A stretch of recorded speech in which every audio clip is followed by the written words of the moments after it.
if you've been struggling with your confidence, this is the right place for you. Let's get into today's video.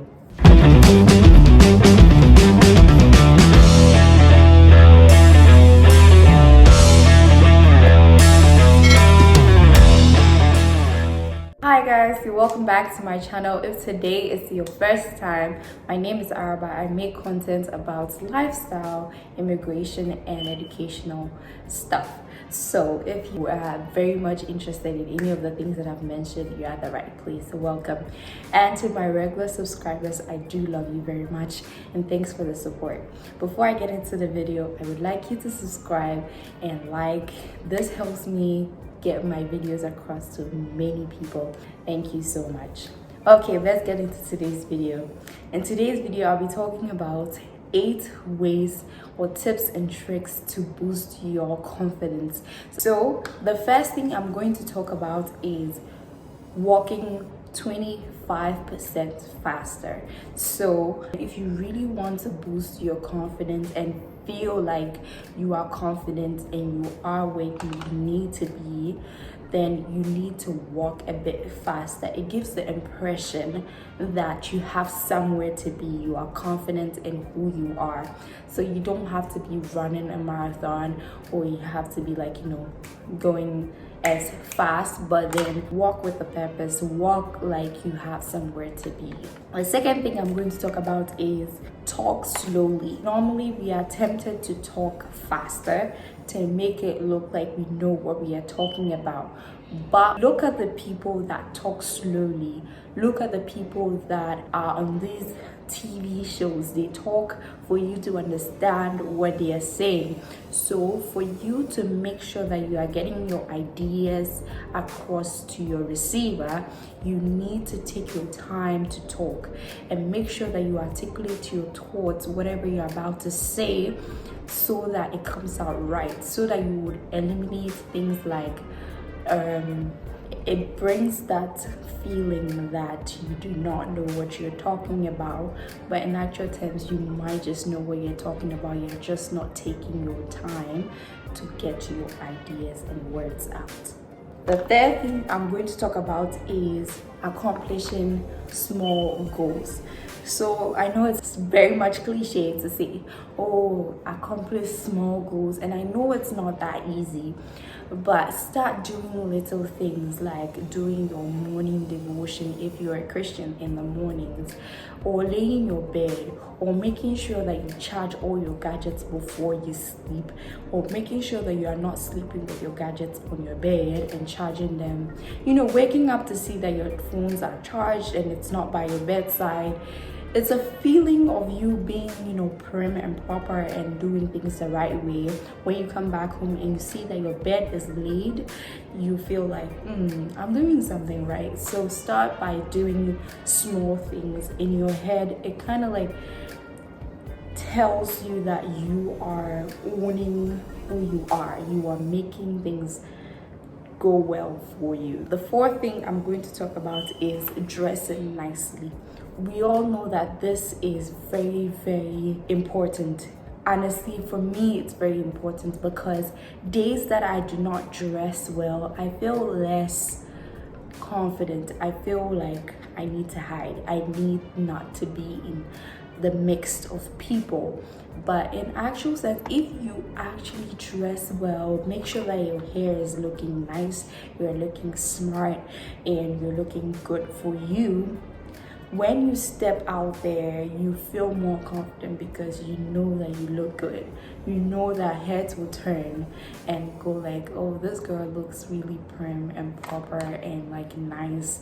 So you are more confident to walk up to someone and speak to the person, especially at events and at meetings. You're able to, step up when it's your time to speak, and you speak, you flow, and even your mannerisms and things shows how confident you are because you're looking nice. The next thing I'm going to talk about is be a front seater. I know people will come at me for this, but then it is true.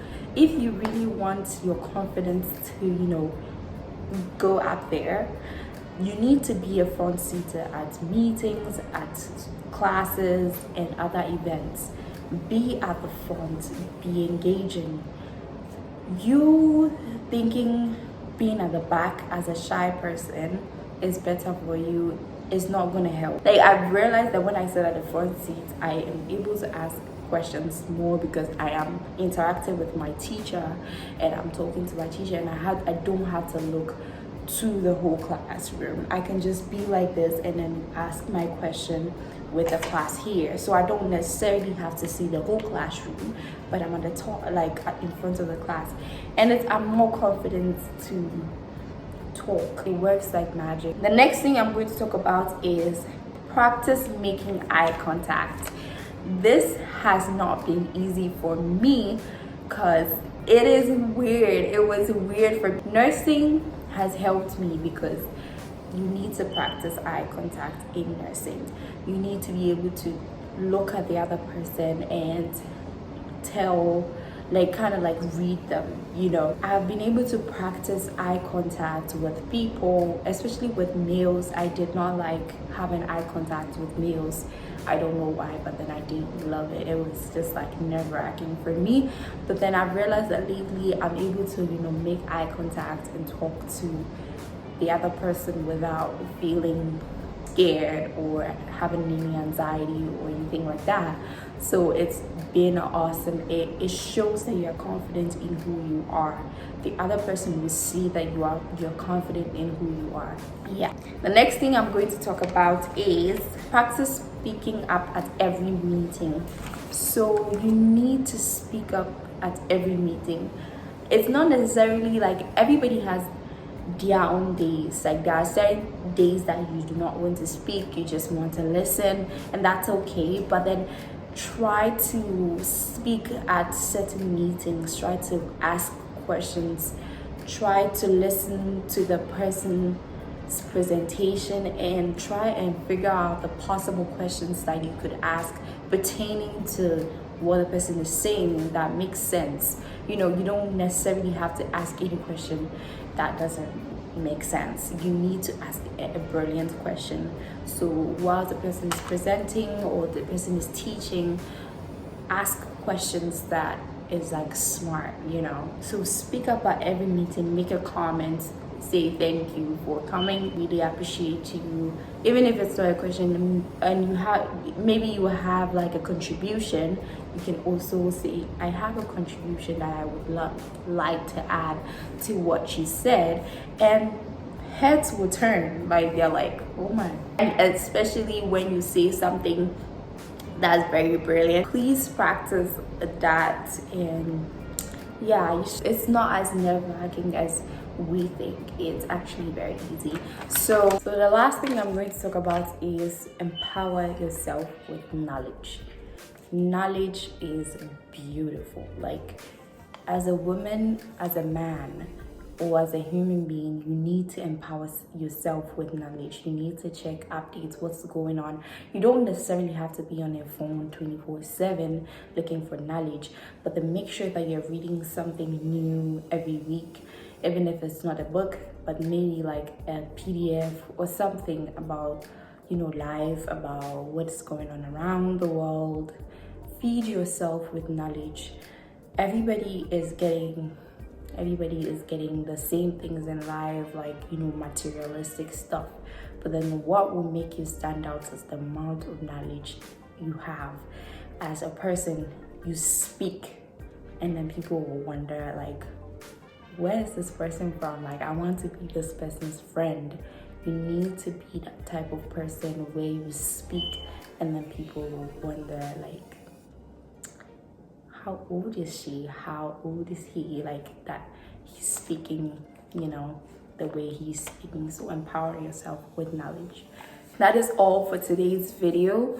If you liked anything particular, just comment below, let me know what it is, and then let's just have a chit chat about it in the comment section. Thank you once again for watching the video all the way to the end. I really appreciate you, and have a blessed week. Bye.